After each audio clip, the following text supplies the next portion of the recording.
Hello my viewers, welcome back to my channel Kapoor সংসার। আমার আজকে রেসিপি হচ্ছে ম্যাঙ্গো জেলি। অতি সহজেই বানিয়ে ফেলতে পারবেন বাড়িতে। তার জন্য নিতে হবে আম। কাঁচা আম নিয়েছি, কিছুটা লাল হয়ে গেছে, তা সত্ত্বেও হবে। প্রেসার কুকারে নিয়ে নিলাম সামান্য জল দিয়ে প্রেসার কুকারের ঢাকনাটা লাগিয়ে দিতে হবে 2 সিটি দেওয়ার অপেক্ষায়। 2 সিটি হয়ে গেলে আমি ছেঁকে নেব ছাকনাতে। আমার জলটার প্রয়োজন আছে, তাই ছাকনাতে ছেঁকে নিচ্ছি।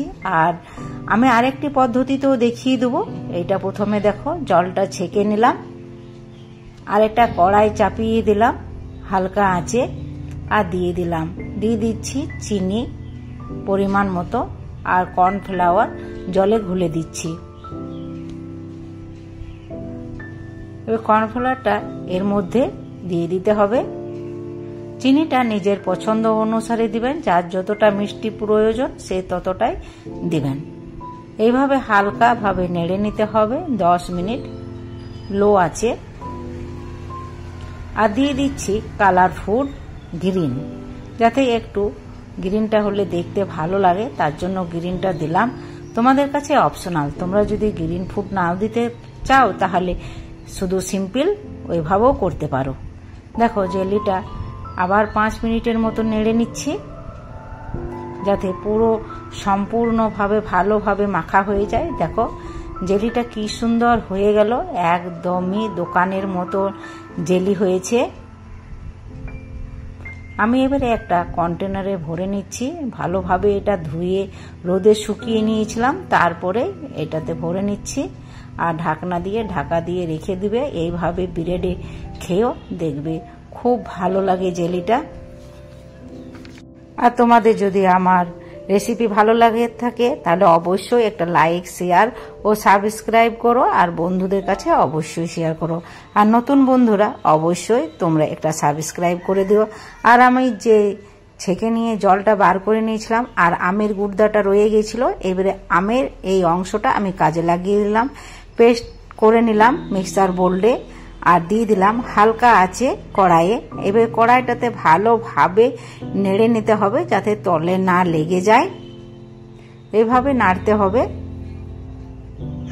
নেড়ে নিয়ে আমি চিনিটাকে পেস্ট করে রেখেছিলাম, আর কর্নফ্লাওয়ার নিয়েছি। চিনিটা আমি দিয়ে দিচ্ছি। যতটা আমের গুড়দা আছে তার অর্ধেক আমি চিনি নিয়েছি। তোমরা আরো চাইলে মিষ্টি করতে পারো, তাহলে চিনির পরিমাণটা বাড়িয়ে দিও। আর এদিকে কর্নফ্লাওয়ারটা আমি ঘুলে নিচ্ছি, জলে এর মধ্যে দিয়ে দিচ্ছি। ভালোভাবে ঘুলে নিতে হবে। দিয়ে দিলাম কালার ফুড দিয়ে আবার নেড়ে নিতে হবে। পুরো রেসিপিটা করতে হবে হালকা আঁচে, আর হাতটা নাড়ানো একদমই বন্ধ করা চলবে না, নাড়িয়ে যেতে হবে। আমি একটা থালি নিলাম, থালিতে অল্প তেল ব্রাশ করে দিলাম, এর উপরে দিয়ে দিলাম।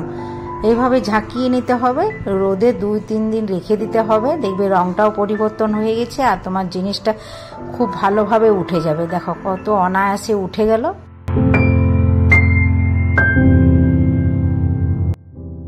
আমি সোজা করে কাটার জন্য স্কেল দিয়ে কেটে নিচ্ছি, তোমরা চাইলে ডাইরেক্টও কেটে নিতে পারো। একটা যাতে সমান পরিমাণে হয়, তার জন্যই আমি স্কেলটা ব্যবহার করেছি। দেখো হয়ে গেল আমার আমটের রেসিপিটা। তোমরা এইভাবে বানিয়ে দেখো, আর তোমাদের কেমন হলো অবশ্যই কমেন্ট করে জানাতে ভুলো না। তোমরা কে কোথা থেকে দেখছো সেটাও আমাকে জানিও। দেখো কত সুন্দর মোটা আর সফট হয়েছে। এইভাবে বানিও, দেখবে বাচ্চা থেকে বুড়ো সবারই ভালো লাগে।